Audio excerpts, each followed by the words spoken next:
Hi guys, welcome to Mupalai Training Academy. So இது வந்து numerical ability ஆன section. So numerical ability ல வந்து ஒரு 40 questions தான் பார்க்க போறோம். So எல்லா questions-மே எப்படி சால்வ் பண்றோம், எப்படி சார்ட் அவுட் பண்றோம்ன்றத பார்த்துட்டே வாங்க.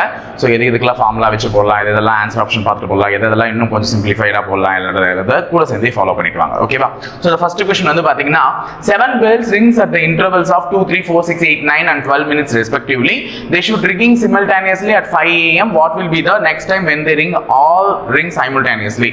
ஓகேவா? 7 மணிகள் வந்து என்ன பண்ணிருக்குன்னு பாத்தீங்கன்னா முறையே ஒவ்வொரு 2 நிமிஷத்துக்கு ஒரு மணி, 3 நிமிஷத்துக்கு ஒரு மணி, 4 நிமிஷத்துக்கு ஒரு மணி, 6 நிமிஷத்துக்கு ஒரு மணி, 8 நிமிஷத்துக்கு, 9 நிமிஷத்துக்கு, 12 நிமிஷத்துக்கு ஒரு மணியும் அடிக்கும் பொழுது காலை எல்லா மணியும் என்ன ஆயிருக்கு 5 மணிக்கு ஒண்ணா அடிச்சிருக்கு அப்படின்னா அடுத்து எப்ப எல்லா மணியும் ஒண்ணா அடிக்கும்? இந்த பாருமா, இந்த 2 நிமிஷத்துக்கு அடிக்கிற மணி வந்து 2 நிமிஷம், 4 நிமிஷம், 6 நிமிஷம், 8 நிமிஷம் அடிச்சுட்டே இருக்கும். அதாவது ஒவ்வொரு 2 நிமிஷத்துக்கும்.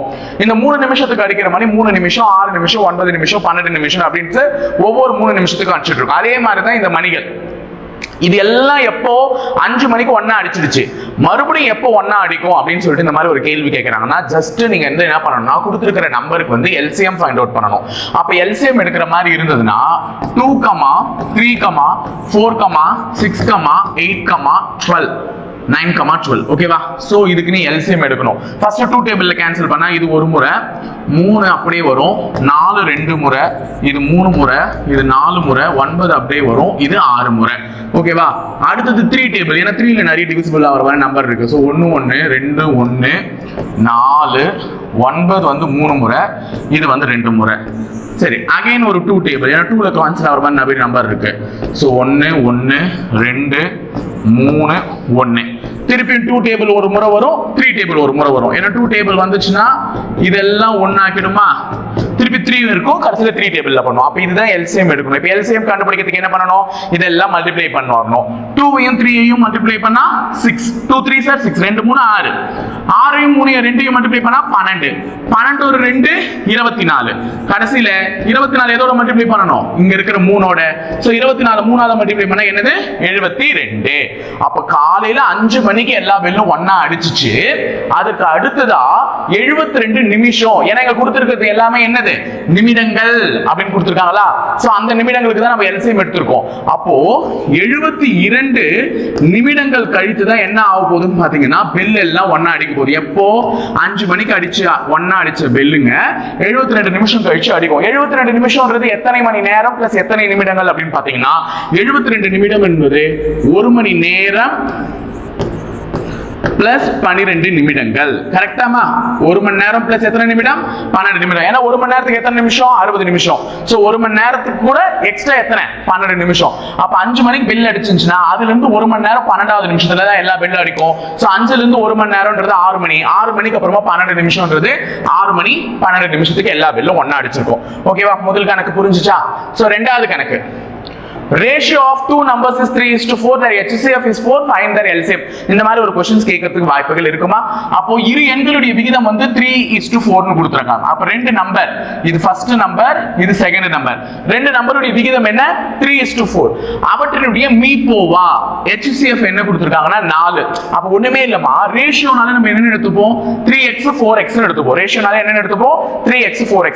அப்ப இந்த x உடைய மதிப்பு தான் என்னன்னு பாத்தீங்கன்னா அவங்க கொடுத்திருக்கிற அந்த HCF வேல்யூ. அந்த x உடைய மதிப்பு தான் என்ன?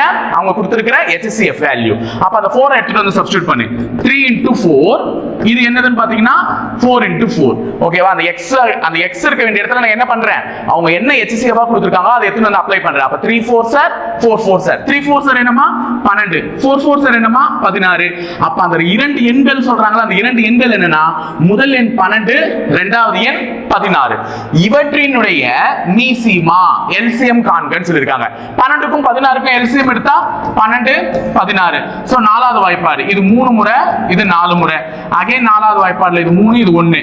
சோ 4 4 16, 16 × 3 3 18 1 48. அப்ப இவற்றினுடைய மீசிமா எல்சிஎம் என்ன வந்திருக்கும்?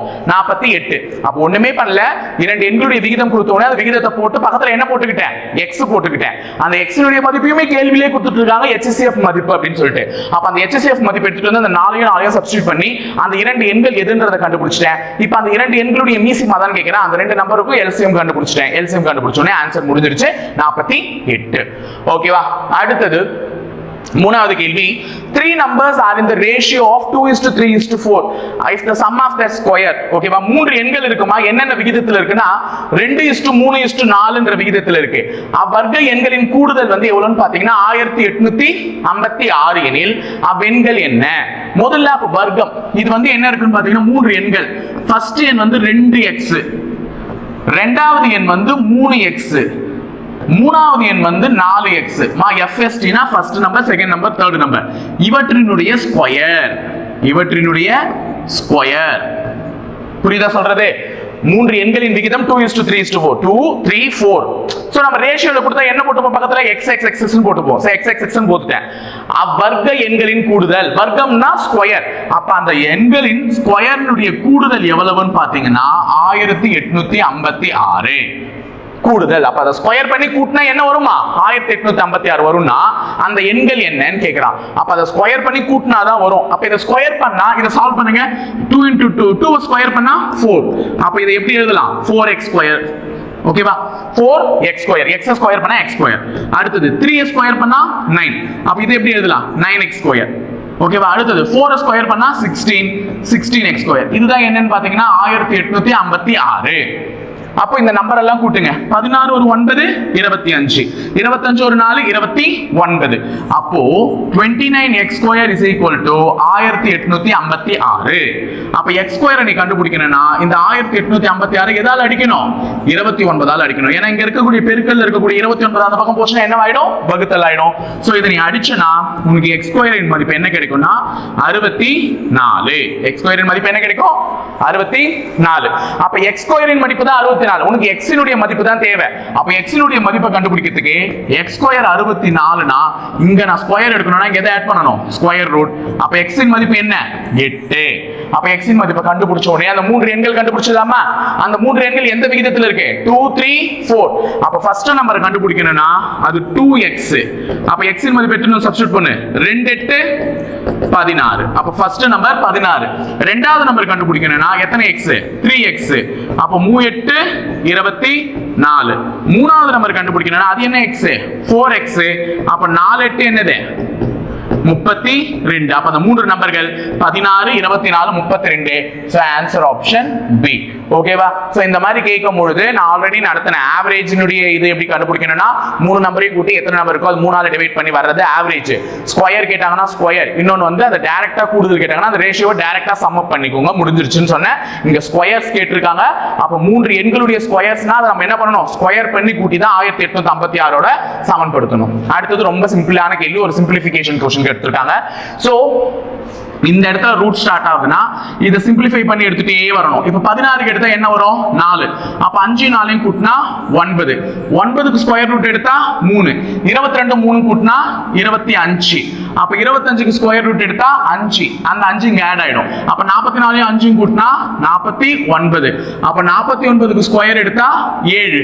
அப்ப 7 இந்த இடத்துல வந்துரும். சோ 74ஓட ஒரு 7 கூட்டினா 81. அப்ப 81க்கு ஸ்கொயர் ரூட் எடுத்தா ஆன்சர் 9. ஓகேவா, சோ இந்த மாதிரி தான் எடுத்துட்டு வரணும். ஈஸியான ஒரு क्वेश्चन தான். அடுத்தது இந்த மாதிரி ஒரு क्वेश्चन கேக்குறாங்க அல்ஜிப்ராயிக் மெத்தட்ல. x by y is equal to 4/5. அப்ப x னா 4, y னா அதனுடைய மதிப்பு என்ன, 5. அப்ப x னுடைய மதிப்பு 4, y னுடைய மதிப்பு 5. அதை எடுத்துட்டு போய் இந்த சமன்பாடுல நீ சப்ஸ்டிட்யூட் பண்ணாலே முடிஞ்சிருச்சு. அப்போ ஃபர்ஸ்ட் 4/7 அப்படியே இருக்கு, அது அப்படியே எழுதிடுறேன். பிளஸ் 2 into y, y னுடைய மதிப்பு என்ன, 5.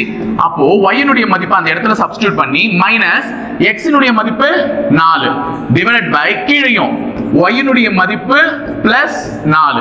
இத அப்படியே போட்டு சமன்படுத்தணுமா, அவ்வளவுதான். இப்போ இந்த 4/7 அப்படியே தான் இருக்கும். 2 5 10. நான் ஸ்டெப் பை ஸ்டெப் உங்களுக்கு போட்டு காமிச்சிட்டு இருக்கேன். இது 10 பிளஸ் 4. ஓகேவா, சோ இதையும் நீங்க சால்வ் பண்ணிருந்தீங்கன்னா அப்படியே 4/7 வந்திருக்கும். பிளஸ் இங்க 10 மைனஸ் 4 6, 10 பிளஸ் 4 14. அப்ப இதுக்கு எல்சிஎம் எடுக்கலாம்ல, 7க்கும் 14க்கும் எல்சிஎம் எடுத்தா என்னமா வரும், அதே 14 தான் வரும் எல்சிஎம். ஏன்னா இந்த நம்பர்லாம் பார்த்தோன்னே கண்டுபிடிக்க சொன்ன எல்சிஎம்க்கு பெரிய நம்பர் எடுத்துக்கோங்க. பெரிய நம்பரால பாக்கி இருக்க நம்பர் வகுப்பட்டுச்சுன்னா அதுவே தான் எல்சிஎம் சொன்னா அப்ப 14 தான் எல்சிஎம் 7க்கும் 14க்கும். 14ல எத்தனை 7 இருக்கு, 2 7 இருக்கு. 2 7 இருக்கிறதுனால அந்த மேல இருக்கிற நம்பர் எதோட பெருக்கணும், அதை 2ஆல பெருக்கணும். அப்ப 14ல 2 7 இருக்கு. சோ மேல இருக்க நம்பர் 2 8 பெருக்குனா 8, 4 8 4 2 8 பிளஸ் நடுவுல பிளஸ் இருக்கு, பிளஸ் போட்டுக்கிட்டேன். 14ல எத்தனை 14 இருக்கு? ஒரே 14. அந்த 14 சாரி அந்த 1 மேல இருக்க நம்பரோட பெருக்கணும். 6 1 6. அப்போ 8 + 6 14/14 அடிச்சா 1. So answer B option 1. ஓகேவா? சப்ஸ்டிட்யூட் பண்ணி போட்டுருக்கேன். அவ்வளவுதான். x இனுடைய மதிப்பையும் y இனுடைய மதிப்பையும். சோ அடுத்தது what is the probability of 53 Sundays in a leap year? அதாவது ஒரு லீப் வருடத்தில் 53 ஞாயிற்றுக்கிழமைகள் வருவதற்கான வாய்ப்பு என்ன இருக்குமா? முதல்ல லீப் வருஷம்னா எத்தனை நாட்கள் இருக்கும்? ஆர்டினரி வருஷம், சாதாரண வருஷம்னா எத்தனை நாட்கள் இருக்கும்ன்றதை தெரிஞ்சு வச்சுக்கோங்க. லீப் வருடம் என்பது எத்தனை நாட்களை கொண்டுள்ளதுன்னா 366. ஓகேவா? லீப் வருஷத்துல எத்தனை நாட்கள் இருக்கும்? 366 நாட்கள் இருக்கும். இதே ஆர்டினரி சாதாரண வருஷத்துல 365. அப்ப இத ஃபர்ஸ்ட் 7 ஆல அடி. நான் வந்து லீப் இயர் ஃபர்ஸ்ட் எக்ஸ்பிளைன் பண்றேன். ஆர்டினரி இயர் ஓரமா இருக்கட்டும், இதை எக்ஸ்பிளைன் பண்றேன். இதை 7 ஆல அடிச்சா 35 5 முறை, மிச்சம் வந்து 26 மீறந்து இருக்கும். 53 மிச்சம் 26 தானே, சாரி 366 தானே, 35 16 மீந்து இருக்கும் 2 முறை.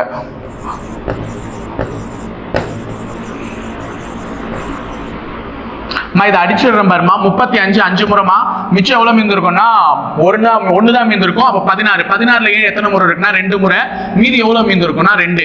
அப்போ 52 வாரங்கள் முழுமையாகி நமக்கு எக்ஸ்ட்ரா எத்தனை நாள் இருக்கும்? 2 நாள் இருக்கும். இதே இந்த ஆர்டினரி இயர் 7 ஆல அடிச்சோம்னா 52 வாரம் முழுசாகி நமக்கு எத்தனை நாள் தான் மீந்து இருக்கும்? ஒரே நாள் தான். அப்ப சாதாரண வருஷத்துல நமக்கு வாரங்கள் முழுமையா இருக்கும். 52 வாரங்கள் முழுசா முடிஞ்சு ஒரு நாள் எக்ஸ்ட்ரா இருக்கும். ஆனா லீப் வருஷத்துல 52 வாரங்கள் முழுமையா முடிஞ்சு எத்தனை நாள் இருக்கும்? 2 நாள் இருக்கும். சோ இந்த 2 தான் நமக்கு ஆன்சரே. அப்போ சாதா இங்க லீப் வருஷம் கேட்டிருந்தாங்கன்னா நமக்கு என்னன்னு பாத்தீங்கன்னா 2/7. ஏன்னா ஒரு வாரத்துக்கு எத்தனை நாள்? 7 நாள். அப்ப அதுல ஞாயிற்றுக்கிழமை வருவதற்கு வந்து எத்தனை பாசிபிலிட்டிஸ் இருக்குன்னா 7 நாள்ல 2 முறை வரதுக்கு பாசிபிலிட்டி இருக்கு. இதே இந்த இடத்துல லீப் வருஷம் கேட்காம சாதாரண வருஷம் ஆர்டினரி இயர்னு கேட்டிருந்தாங்கன்னா ஆன்சர் என்ன? 1/7. ஏன்னா நமக்கு எத்தனை நாள் தான் மீறும்? ஒரே நாள் தான் மீறும். அந்த ஒரு நாள் ஞாயிற்றுக்கிழமையா இருக்கலாம், இல்ல திங்கக்கிழமையா இருக்கலாம், புதன்கிழமையா இருக்கலாம். அப்ப ஞாயிற்றுக்கிழமை ஒரே முறை வரதுக்கு தான் பாசிபிலிட்டி இருக்கு. அதனால 1/7. இதே அது லீப் இயரா இருந்துச்சுன்னா நமக்கு 2 நாள் மீறும். அப்ப 2 நாள் மீழ்ந்தா அந்த 2 நாள் ஒண்ணு திங்கள் செவ்வாயா இருக்கலாம், இல்லைன்னா செவ்வாய் புதனா இருக்கலாம், இல்லைன்னா புதன் வியாழனா இருக்கலாம், இல்லைன்னா வியாழன் வெள்ளியா இருக்கலாம், இல்லைன்னா வெள்ளி சனியா இருக்கலாம், இல்லனா சனி ஞாயிறா இருக்கலாம், இல்லனா ஞாயிறு திங்களா இருக்கலாம். அப்ப ஞாயிற்றுக்கிழமை எத்தனை முறை வருதுன்னா 2 முறை வருது. அதனாலதான் 2/7 சொன்னேன். இதே ஒரு நாள் தான் உனக்கு மீறுதுன்னா ஞாயிறு திங்கள் செவ்வாய் புதன் வியாழன் வெள்ளி சனி தான் வரும். சோ ஞாயிறு ஒரு முறை தான் வரும், 1/7. அப்ப லீப் இயர்னு கேட்டாங்கன்னா உனக்கு என்ன ஆன்சர்? 2/7. ஆர்டினரி இயர்னு கேட்டாங்கன்னா உனக்கு என்ன ஆன்சர்? 1/7. ஓகேவா? சோ அதுதான் உனக்கு நடத்தணும்னு நினைச்சேன். 2 எதுக்குமே கேள்விக்கு பதில் சொல்லிட்டேன். அடுத்தது 7வது கேள்வி, what is the probability of getting from 51 to 100 it is divisible by 7? 51 முதல் 100 வரையுள்ள எண்களில் 7 ஆல் வகுப்படக்கூடிய எண்களின் பெறுவதற்கான நிகழ்தகவு. எங்க இருந்து எது வரையும்? 51ல இருந்து 100 வரையும். மொத்தம் எத்தனை நம்பர்மா? 51ல இருந்து 100 வரையும் மொத்தம் 50 நம்பர். அப்ப 50 தான் வகுத்தலுக்கு கீழே வரும். இங்க அதை வச்சே நீ முடிவு பண்ணிடலாம். இந்த 3 ஆப்ஷன் வராது, இதுதான் ஆன்சர். ஓகேவா? அப்ப நான் கண்டே பிடிக்கல, வெறும் டினாமினேட்டர் வச்சே முடிவு பண்ணிட்டேன். அப்ப 51ல இருந்து 100 வரைன்னு சொல்லிருக்காங்க. கீழே 50 தான் வரணும். ஏன்னா மொத்தம் 50 நம்பர். அந்த 50 நம்பர்ல 7 ஆல வகுப்படக்கூடிய நம்பர் வரதுக்கு ப்ராபபிலிட்டி என்னன்னு கேக்குறாங்க. அப்ப 7 ஆல வகுப்படக்கூடிய நம்பர் வரணும்னா என்னென்ன நம்பர்லாம் வரலாம்? 56 வரலாம். தட் மீன்ஸ் 51க்கு மேல, 51க்கு மேல 56 வரலாம், 63 வரலாம், 70 வரலாம், 77 வரலாம், 84 வரலாம், 91 வரலாம், 98 வரலாம். சோ 1 2 3 4 5 6 7. சோ 7 நம்பர் வரதுக்கு வாய்ப்பு இருக்கு. சோ 7/50 தான் உன்னுடைய சரியான விடை. இது 7ஆம் வாய்ப்பாடு தான் எழுதியிருக்கேன். 7 8 56, 7 9 63, 7 10 70, 7 11 77, 7 12 84, 13 14. அதோட மதிப்பு தான் எழுதியிருக்கேன். அப்ப 51ல இருந்து 100 வரையும் இந்த எண்கள் மட்டும் தான் எதால வகுப்படும்? 7 ஆல வகுப்படும். சோ 7/50 தான் ஆன்சர். 8வது கேள்வி, 150 நாணயங்களை ஒரு சேர சுண்டும் பொழுது சீரான கூடுவெளி காண்கன்னு சொல்லியிருக்காங்க. அப்ப நம்ம 100 எதை சுண்டுறோம்? காயினை சுண்டுறோம்.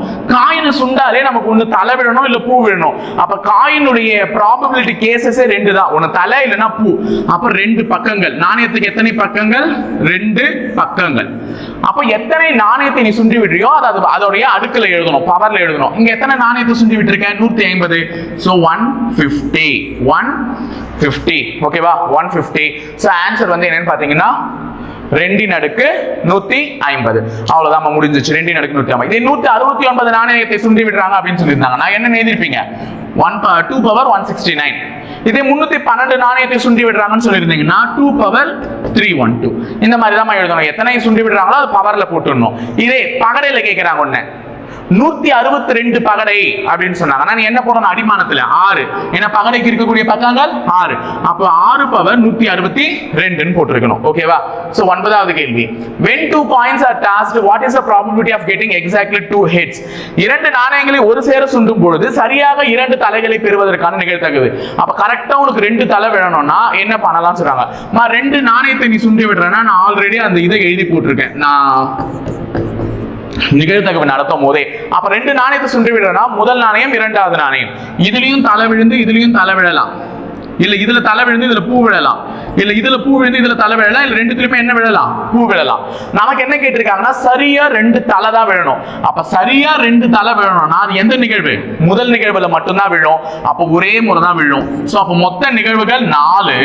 ஆனா அந்த 4 நிகழ்வுகள்ல ஒரு நிகழ்வுல மட்டும்தான் என்ன விழும்? சரியா 2 தலைகளை பெற முடியும். அப்ப ஆன்சர் ஆப்ஷன் சி 1/4. இதுவே குறைந்தபட்சம் ஒரு தலையாவது பெறுவதற்கான நிகழ்தகவு என்னன்னு கேட்டிருந்தாங்கன்னா குறைந்தபட்சம் ஒரு தலை இதுலயும் இருக்குது இதுலயும் இருக்குது. குறைந்தபட்சம் ஒரு தலை. அப்ப 2 தலை இருந்தாலும் ஓகே தான் சொல்லணும். அப்ப 2 தலை இருக்கிறது நான் என்ன பண்ணிப்பேன்? எடுத்துப்பேன். அப்ப குறைந்தபட்சம் ஒரு தலை. நான் ஆன்சர் என்ன? 3/4. தலையே விழாமல் இருப்பதற்கான நிகழ்தகவுனா இதுதான். இதுல தானே தலையே விழல. அப்ப ஆன்சர் 1/4. இப்படிதான் சொல்லணும். நிகழ்தகவு பார்க்காதவங்க போய் வீடியோ பாருங்க, அப்பதான் கரெக்டா புரியும். ஓகேவா? 10வது கேள்வி. ஒரு தனி வட்டி கணக்கு கொடுத்திருக்காங்க. எஸ், ஆண்டுக்கு 4% வட்டி விகிதத்தில் 5 ஆண்டுகளில் கிடைக்கும் தொகையானது ரூபாய் 3120 எனில் அசலை காண்கன்னு சொல்லியிருக்காங்க. அசல் கேட்டிருக்காங்கம்மா. அசல்னா என்ன? பிரின்சிபல், சம்னு சொல்லக்கூடிய பிரின்சிபல். அதை கேட்டிருக்காங்க. இந்த மாதிரி இருக்கிறதுக்கு ஒரு ஃபார்முலா இருக்கு. நீங்க எப்படி தனி வட்டி கண்டுபிடிக்கிறதுக்கு SI PNR/100 எழுதுவீங்க. அதே மாதிரி இது கண்டுபிடிக்கிறதுக்கு ஒரு ஃபார்முலா இருக்கு. அது என்னன்னு பாத்தீங்கன்னா அமௌண்ட் கொடுத்துட்டாங்க. அதாவது வட்டியோட சேர்த்து கிடைக்கக்கூடிய தொகை வந்து 3120. அதாவது நான் ஒரு தொகை கொடுத்திருக்கேன், அந்த தொகையோட சேர்த்து என்ன கிடைச்சிருக்கு? எனக்கு வட்டியும் சேர்த்து இவ்வளவு தொகை கிடைச்சிருக்கு. அது ஃபைனலா வட்டி பிளஸ் அசல்லாம் சேர்த்து இவ்வளவு கொடுத்திருக்காங்க.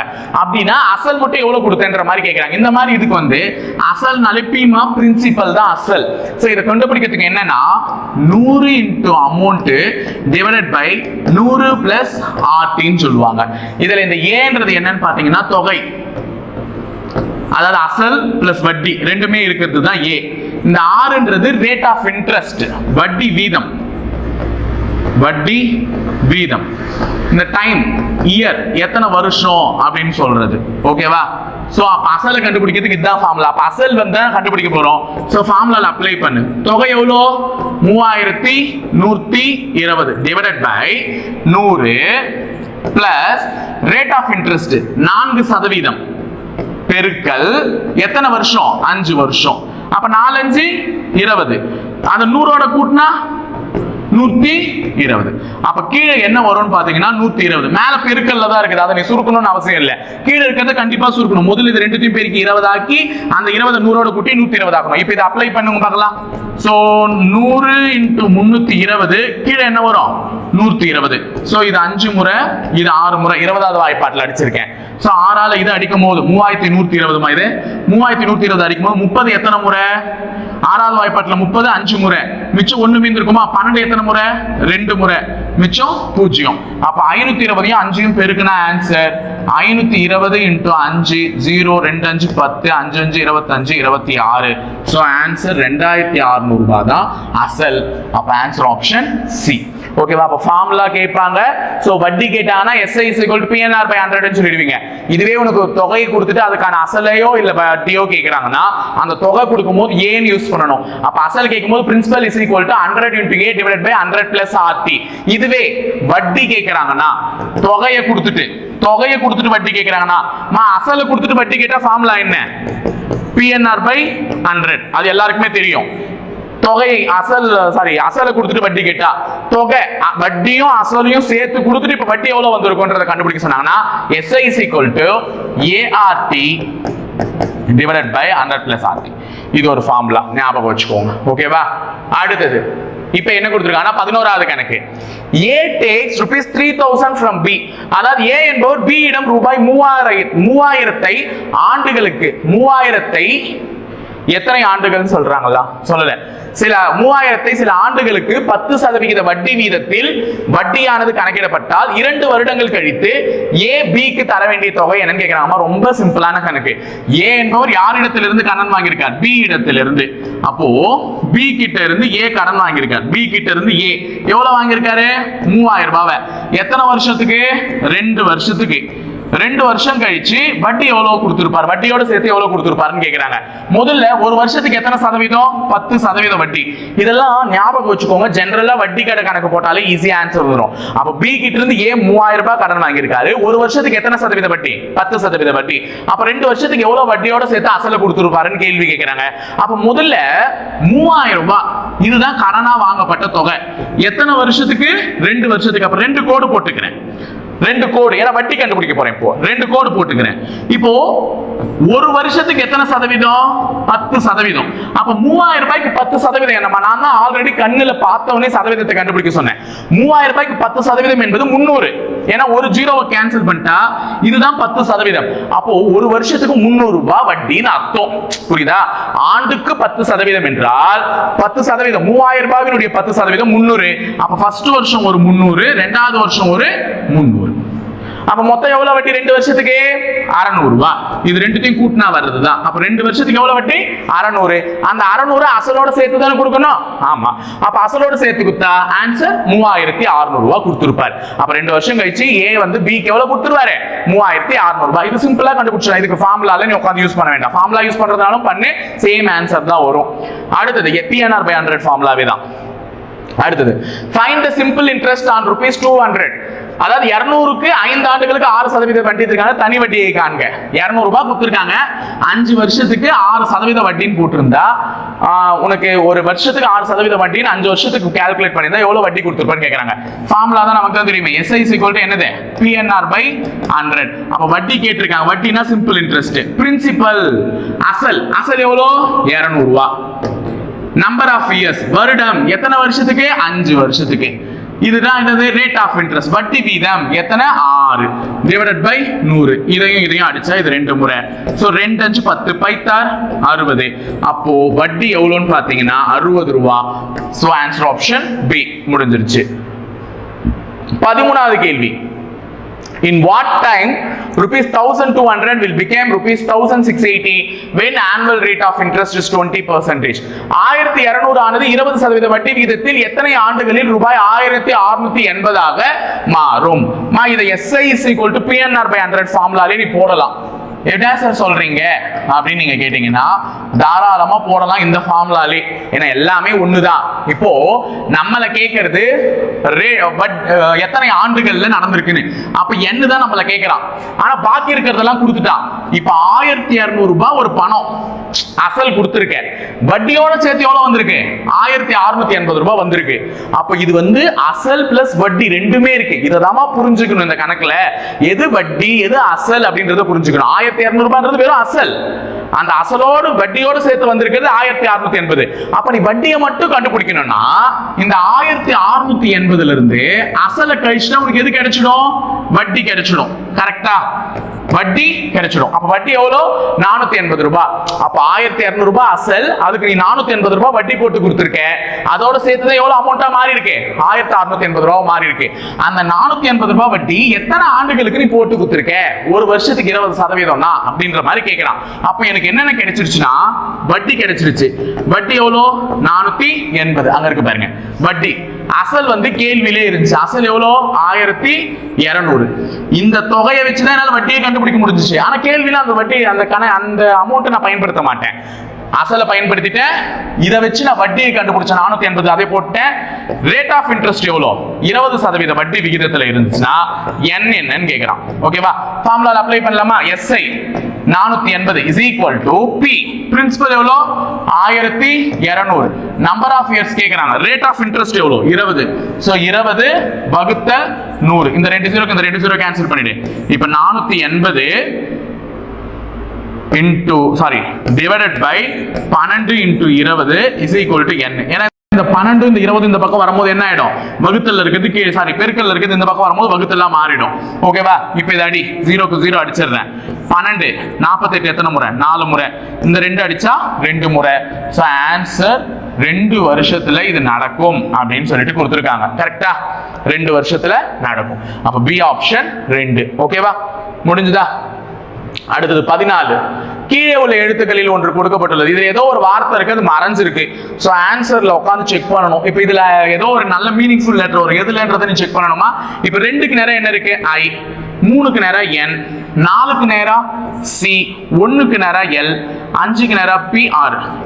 இன்கிளிப்பி இந்த மாதிரி ஏதோ ஒரு வார்த்தையும் இல்லையே இங்கிலீஷ்ல, அப்ப இது கிடையாது. இங்க அதே மாதிரி சப்ஸ்டிட்யூட் பண்ணுங்க. 5க்கு நேரா P, 6க்கு நேரா 3, பென்னு வந்துருச்சு. அப்போ சில் வரலாம்ல, பென்சில். ஓகே, பி ஆப்ஷன் தான். அப்ப பென்சில்னு வரக்கூடிய பி ஆப்ஷன் இதுதான் கரெக்ட். ஓகேவா? அடுத்தது 15வது கேள்வி. 210 ஆண்கள் நாளொன்றுக்கு 12 மணி நேரம். இந்த கேள்வி முதல்ல போடும் போது உனக்கு M1 எழுதுங்க, T1 எழுதுங்கலாம் சொன்னேன். ஆனா பழக்கம் வரும்போது இந்த கேள்வியில திருப்பி M1 எது, D1 எது, T1 எதுன்னு எழுதுவியா? 4 நாளே இது டைம். அப்பனா இது T. ஃபர்ஸ்ட் சென்டென்ஸ்ல இருக்கக்கூடிய நாள், அப்பனா இது என்னது? டி. இது மனிதர்களை பத்தி சொல்லுது. அப்ப M அப்படின்றத ஐடென்டிஃபை பண்ணிடணும். சும்மா உட்காந்து மறுபடியும் எழுதிட்டு இருந்தா டைம் தான் வேஸ்ட் உனக்கு. அப்போ ஒர்க் வந்தா மட்டும் தான் ஃபார்முலால இடம் மாத்தணும். செயின் ரூல் என்ன சொல்லுது? M1 D1 T1 into W2 is equal to M2 T2 D2 W1. Work வந்தா மட்டும் தான் இடம் மாத்தணும். இங்க ஒர்க்கே கொடுக்கல. அப்ப நம்ம அது மட்டும் தான் கொடுத்திருக்கும் போது நான் டைரக்டா சப்ஸ்டிட்யூட் பண்ணிடுறேன். அப்ப 210 ஆண்கள் 12 மணி நேரம் வேலை செய்து 18 நாட்களில் ஒரு வேலையை முடிக்கின்றனர் எனில் கீழே வகுத்தல். ஏன்னா அந்த பக்கம் இருக்கவங்க இந்த பக்கம் வந்தா வகுத்தல தான் மாற போறாங்க. அப்ப என்ன பண்ணணும்? 14 மணி நேரம் வேலை செய்தால் 20 நாட்களில் முடிக்க எத்தனை ஆண்கள் தேவைப்படுவர்? எத்தனை ஆண்கள் தேவை? அப்ப N2 தான் கேட்கறான். M2 இப்ப இத அடிச்சாலே முடிஞ்சிடும்லமா. சீக்கிரமா அடிச்சு சிம்பிளிஃபை பண்ணலாம். 0 க்கு 0 கேன்சல். ஓகேவா? 21 7ஆம் வாய்ப்பாடுல 3 முறை, இது 2 முறை, இது அடிச்சா இது 6 முறை, இது அடிச்சா இது 3 முறை. ஓகேவா? அப்ப 3 3 9, 9 ஒரு 18, 9 ஒரு 18 கேட்டிருக்காங்க. சோ 18 ஒரு 9, 9 8 72. 2ல முடியற மாதிரி ஒரே ஆப்ஷன் தான் இருக்கு. B option 162. முடிச்சிட்டேன். ஓகேவாமா? So answer over. 162 ஆண்கள் தேவை. இது பாருங்க, அந்த ப்ராபபிலிட்டி மாதிரியே தான். How many ways can you answer 5 true or false question? சரியா தவறா கூறுக என 5 கேள்விகள் இருக்கின்றன. இந்த 5 கேள்விகளுக்கு மொத்தமாக பதில்களை எத்தனை விதத்தில் தர முடியும் அப்படின்னு சொல்லிட்டு கேட்டாங்கன்னா, நான் சரியா தவறா, அப்ப நான் கேட்கறதுக்கு ஒன்னு ஊன் சொல்லணும் இல்ல ஊன்னு சொல்லணும்னு வாங்கல, அந்த மாதிரி தான். அப்ப நீ மென்டல் என்பது உனக்கு தெரியுமா? அவ்வளவுதான். இந்த 2த்திலே மாட்டிக்குவாங்கல்ல, அந்த மாதிரி தான். சரியா தவறா என்ற கேள்வி 5 இருக்கு. இதுக்கு எத்தனை விதமான பதில தர முடியும்னா, முதல்ல ஆப்ஷன் எத்தனை? 2 தான். ஒன்னு சரி அல்லது தவறு. எத்தனை கேள்விகள் மொத்தம் இருக்கு? 5. அது மேல போட்டுறணும் பவர்ல, அவ்வளவுதான். அப்போ உன்னால பதில் சொல்ல முடியுது 2 விதமான பதில்கள் தான். ஒன்று 2 சரி அல்லது தவறு. அது கீழே 2 விதமான பதில்கள். எத்தனை கேள்விகள் இருக்கு? 5. இப்போ இதை சால்வ் பண்ண ஆன்சர் 2 பவர் 5. எத்தனை முறை 2 பெருக்கணும்? 5 தடவை பெருக்கணும். சோ 2 2 4, 2 2 4, கூட ஒரு 2 இருக்கு. 4 4 16, 16 ஒரு 2 இருக்கு. என்ன? 32. அவ்வளவுதான். D option 32. அடுத்தது, a sum of money is to be distributed among A, B, C, D. அப்போ A, B, C, D இவங்க 4 பேருக்கும் ஒரு தொகையை பிரிச்சு கொடுத்திருக்காங்க. என்ன ரேஷியோ? 5:2:4:3 இந்த தொகையில ஒரு தொகையை பிரிச்சிருக்காங்க. இதுல C இருக்கான் பார், C என்பவர் D ஐ விட எவ்வளவு அதிகமாக பெறுகிறார்? 1000 ரூபாய் அதிகமா பெறுகிறார். ரேஷியோ பார்க்கும் போதே தெரியுது, இவர் 3 இவர் 4. அப்ப கண்டிப்பா அதிகமா தான் வாங்கியிருக்காங்க. அது எவ்வளவு அதிகமா வாங்கியிருக்காங்க? 1000 ரூபாய். அப்ப C இனுடைய பங்கு 4x, D இனுடைய பங்கு 3x. இவர்கள் இருவருக்கும் உள்ள வித்தியாச தொகை 1000. இப்ப இவரை விட இவர் மிச்சமா வாங்கியிருக்காருன்னா அது வித்தியாச தொகை தானே. வித்தியாசம்னாலே நடுவுல என்ன பண்ணணும்? மைனஸ். வித்தியாசம்னாலே என்னது மைனஸ். அப்ப 4x - 3x = x. அப்ப x இன் மதிப்பு தான் என்ன 1000. அப்ப x இன் மதிப்பு தெரிஞ்சிருச்சு. அவங்க என்ன கேக்குறாங்கன்னா b இன் பங்கு என்னன்னு கேக்குறாங்க. அப்ப b இனுடைய பங்கு 2. நம்ம ரேஷியோவா கொடுத்தாலே பக்கத்துல என்ன போடுவோம் x. அப்ப b வாங்குனது 2x. x இன் மதிப்பு தான் கண்டுபிடிச்சிட்டேனே. அப்ப 2 × 1000 ஆன்சர் என்ன 2000. அப்ப b இன் பங்கு 2000. a இன் பங்கு கேட்டிருந்தா 5000. c இன் பங்கு 4000. d இன் பங்கு 3000. அப்ப இவரை விட இவர் என்ன அதிகம் 1000 ரூபாய் அதிகம். ஓகேவா? சோ இத வச்சு தான் கண்டுபிடிச்சேன். ஈஸியான ஒரு சிம்பிளான ரேஷியோ क्वेश्चन தான். அடுத்து சிம்பிளிஃபை. நிறைய பேர் என்ன பண்ணாங்கன்னா இந்த உள்ள இருக்கிற நம்பரை மட்டும் சிம்பிளிஃபை பண்ணி 46 ன்னு குறிச்சிடுறது. ஓகேவா? இங்க பவர்ல ஒரு நம்பர் இருக்குல்ல, இத போய் சொன்னா தான் உடனே இல்ல ஆமா இல்ல அப்படினே பாக்குறது. அப்ப உள்ள இருக்கிற நம்பரை சுருக்குனா 46 வரும். பவர்ல என்ன இருக்கு 0. சார் அப்ப 0 பவர் தானே சார், ஆன்சர் 0 சார் அப்படின்னுவீங்க. 46 தப்புன்றேன். பவர் போட்டாலும் 0னாலும் 0ன்னு போட்டா அதுவும் தப்பு. எனிதிங் பவர் 0 = என்னது 1. 1 பவர் 0 1, 2 பவர் 0 1, 6 பவர் 0 1.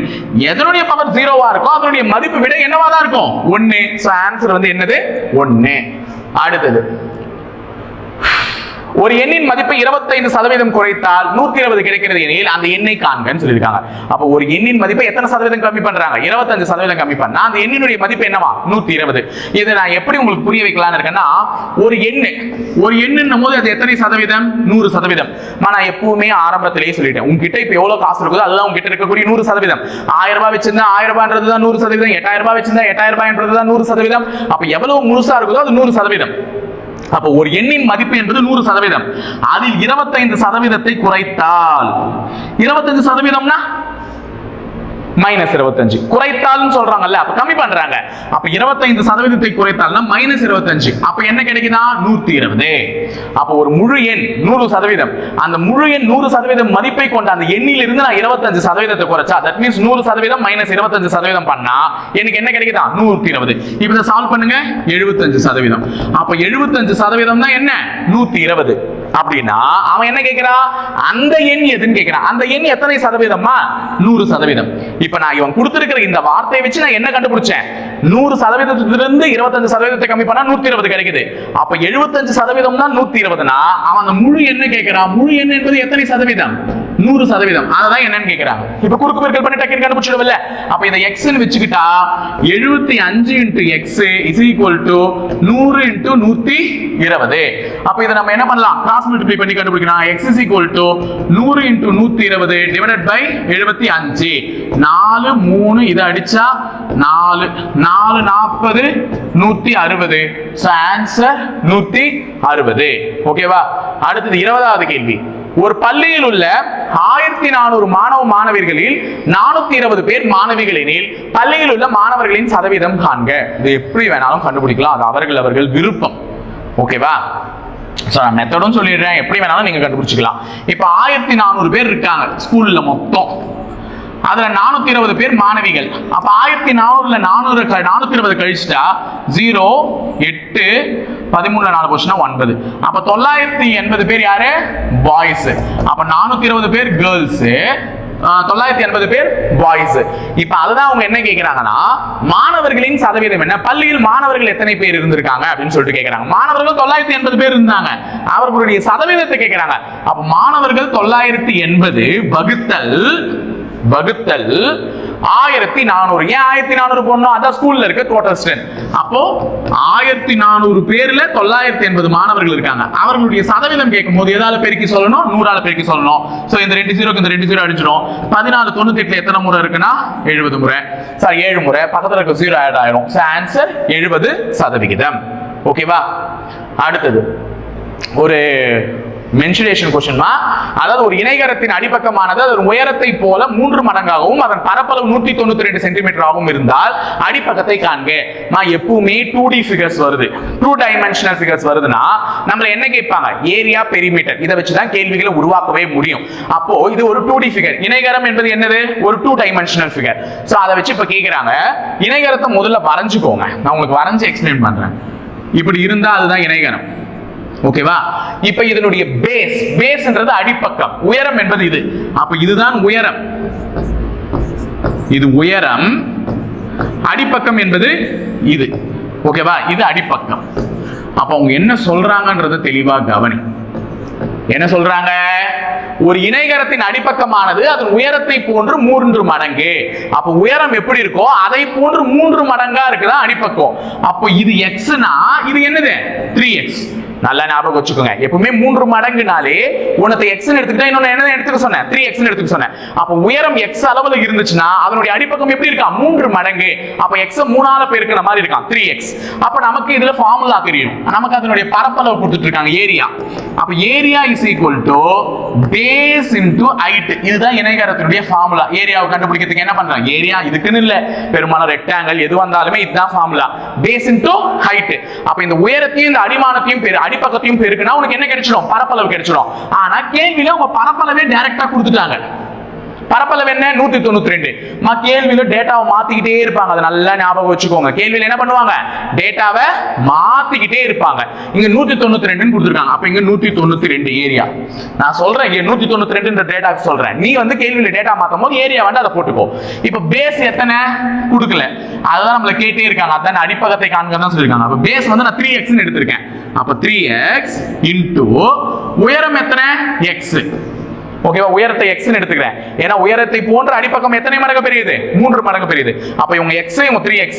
அப்ப 3x square x into x x square 192. அப்ப x கண்டுபிடிக்கணும்னா 192 டிவைடட் பை 3 அடிச்சா 18 6 முறை மிச்சம் 12 4 முறை. அப்ப x square is equal to 64. அப்ப நான் இது x கண்டுபிடிக்கிறேன்னா இந்த பக்கம் என்ன பண்ணுவேன்? ஸ்கொயர் எடுக்கணும்னா ஸ்கொயர் ரூட் ஆட் பண்ணுவேன். x இஸ் ஈக்குவல் டு என்னது 8. அப்ப x இன் மதிப்பு என்னன்னு கண்டுபிடிச்சேன் 8. அப்ப x இன் மதிப்பு 8னா இந்த உயரம் என்னவா இருந்திருக்கு? 8 ஆ இருந்திருக்கு. உயரம் கேட்டிருந்தா ஆன்சர் 8 ன்னு சொல்லிட்டு போயிட்டு இருப்பேன். 8 சென்டிமீட்டர். நம்மள கேட்டது என்ன? அடிப்பக்கம். அடிப்பக்கம்ன்றது 3x. அப்ப 3 into 8 24. So answer 24 centimetre. அப்ப ஃபார்முலா என்னது? Area is equal to base into height. ஏரியாவை கொடுத்துட்டாங்க. பேஸ் நான் 3x ன்னு எடுத்துக்கிறேன், ஹைட் x ன்னு எடுத்துக்கிறேன். இந்த மாதிரி இணைகரத்தை வச்சு क्वेश्चन கேட்கலாம். ஞாபகம் வச்சுக்கோங்க. அடுத்தது ராணி என்பவள் 100 வாழைப்பழங்களை ரூபாய் 320க்கு வாங்கினால் 100 வாழைப்பழத்தை அம்மனி எவ்வளவு வாங்கியிருக்காங்க? 320 கொடுத்து வாங்கியிருக்காங்க. அதனை 1 டஜன் ரூபாய் 60க்கு விற்றால் எனில் அதன் லாபம் மற்றும் நஷ்டம் காண்க அப்படின்னு சொல்லிட்டு கேட்டிருக்காங்க.